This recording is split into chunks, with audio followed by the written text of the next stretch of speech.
Hi everybody, I'm here in the Green Room in Symphony Hall and I'm preparing for the Boston Pops performances of Raiders of the Lost Ark live with film this Friday and Saturday, June 3rd and 4th.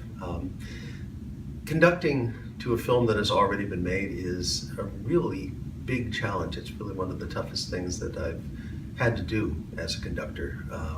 And part of the reason for this is it was never intended to be this way.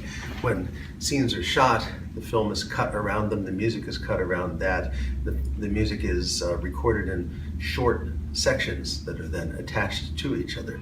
It's my job to keep the orchestra with the film so that all those exciting moments that John Williams put into the score that match up with the action do indeed match up with the action. So it's really a job that involves quarter seconds of timing.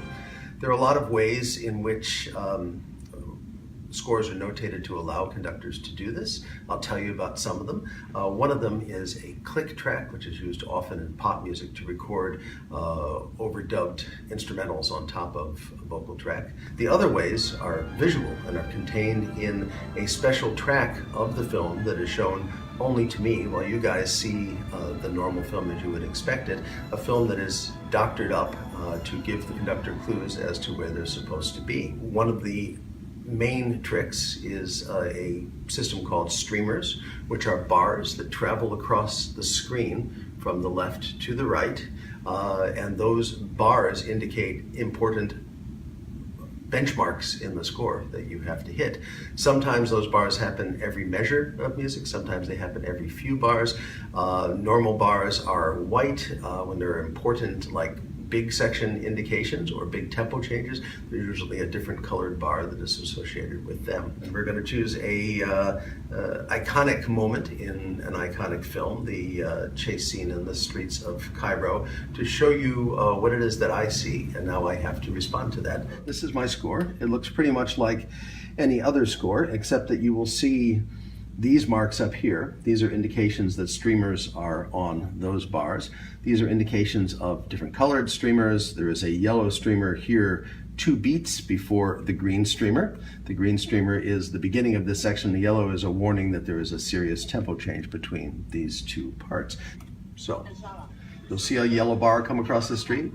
This will give me 4 beats in, 2, 3, 4, green. 2, 3, 4, second bar.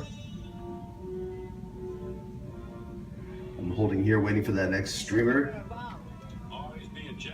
And there's the next bar.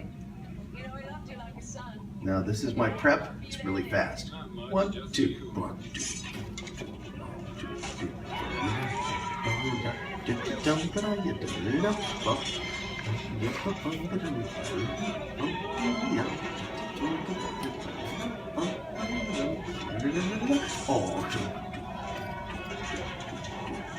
That was not the most difficult section of the piece. There are many that involve many more tempo changes. It's a pretty straightforward chase scene. One of the real difficulties in this, though, is that, of course, I'm the only person looking at this, and the game that a conductor plays with an orchestra is one of communication. I need to show them where they need to be all the time. But musicians are humans. There are certain things, it's not like conducting a robot. There are certain things that people will just naturally pick up speed on. There are certain things that they will do more slowly, something very technically difficult, for instance. And it's my job to manipulate the orchestra and move it back and forth. It's really easy to sit here and conduct with a track that's already been made. But it's much more difficult to take live musicians and get them to play pretty much exactly the same as it is on the track in live time the first time around. So it's a fun challenge. I like to think of it as it's a conductor's version of playing video games. And since I was never good at video games, I don't know why I found myself in this position, but it is a lot of fun, a great challenge, and just amazing to be able to hear this music so present and not just buried deep on a track while you're watching this movie. So I hope everybody will come out and see how it comes out.